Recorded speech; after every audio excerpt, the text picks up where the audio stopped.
What woman, having 10 pieces of silver, if she lose one piece, what woman, Jesus says, will not light a candle and sweep the house and look diligently until she find it?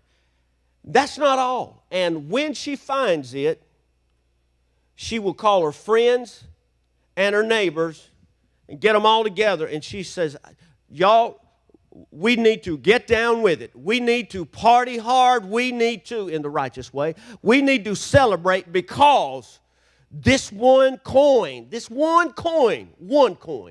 not 9, but the one coin was lost. And I found it. It was a lot of work, but I found it.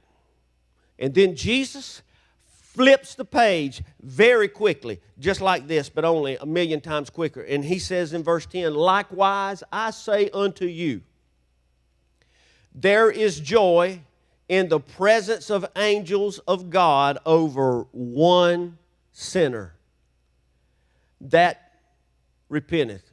And I want to move along, but I want to draw your attention real quick to 2 things that Jesus shows us that's extracted right out of this story. And that's why he drives home verse 10 like he does. The first thing was the focus of the lost coin. The focus is the lost coin. It wasn't anything else. Nothing else at all mattered. She was not concerned about how it was lost or why it was lost. And she didn't spend a lot of time, obviously, on just hoping it would show up. But her focus was now on that one coin that she knows really belongs to her because she had it. It belongs to her, and now she don't have it anymore. And she's willing to tear her entire house apart if need be, and stay up late, burn a candle to the wee hours of the morning, and even get a broom and re-sweep the whole house to find that one. Her focus was the coin. Her focus was not, she was not distracted by the fact, I still got 9.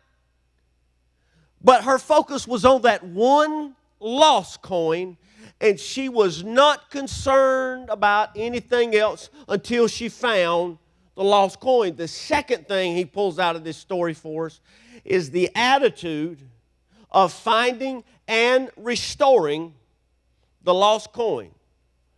She didn't waste time. Her attitude wasn't, I shouldn't have lost the cotton picking thing. That wasn't my attitude in the car that day.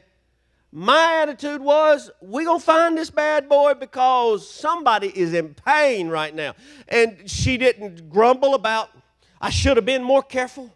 I'm just waiting. Something's going to happen. Something will turn up. It'll show up at some point in time. Her attitude was not on the other coins or anything. Her attitude was, I've got to find this coin. I've got to find this coin. Light the candle, light the candle, light the candle. Push the broom, push the broom. I'm not stopping until I find that because I did have it. It was mine. But now it's gone, and I'm not going to quit this until I find it. Now, I want to tell you this. Today, I want everybody to understand this. The lost coin today is that empty chair beside you.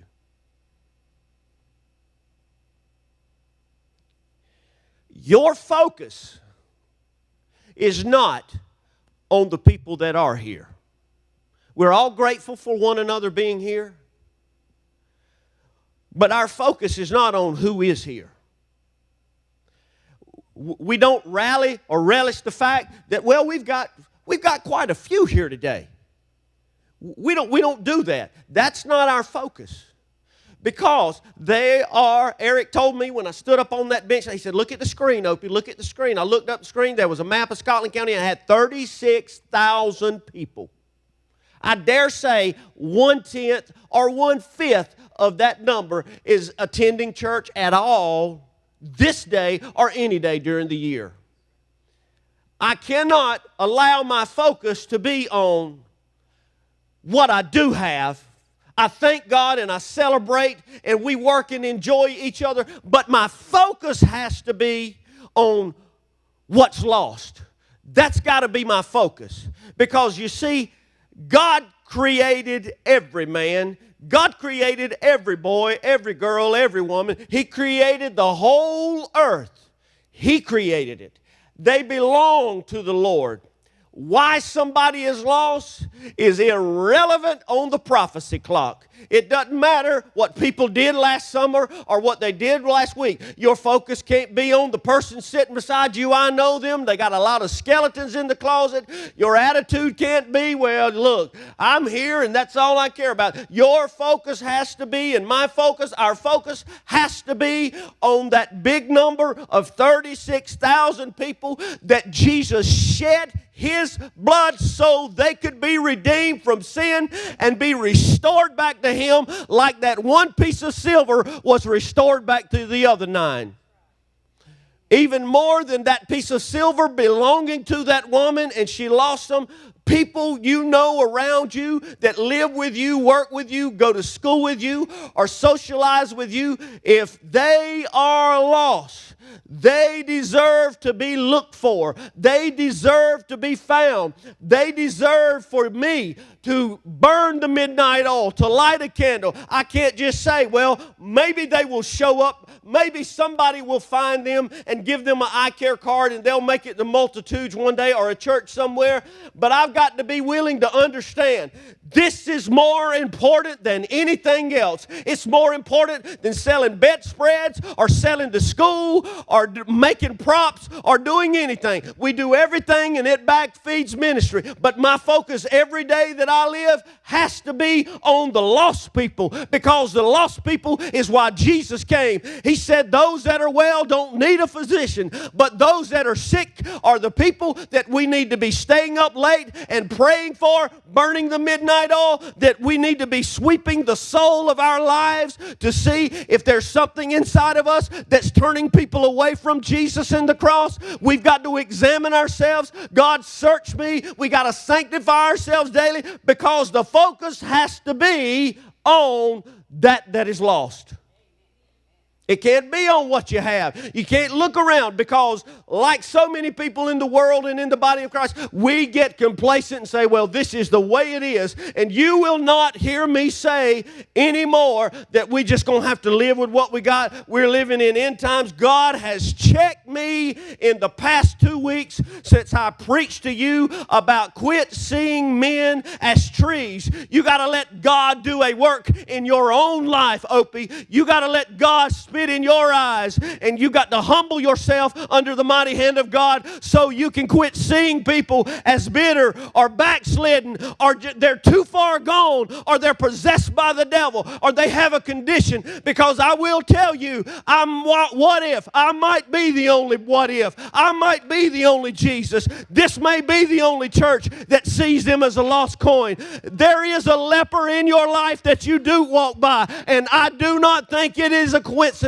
that the 4 messages that have been preached in a row all backfeed one another, and they're intertwined, and God is calling this church to a place where we get our minds on nothing else except for that coin, and we do whatever we have to do. We have to swallow our pride, and we have to get to a place we don't care if they did us wrong, talked about us, hurt our feelings. That is not my focus. That is not my focus. That is not my focus. My focus is there's somebody that's going to go to hell that could be sitting in this chair right here, and I have to do what I need to do whenever I have to do it, as much as I have to do it, to see that they are found.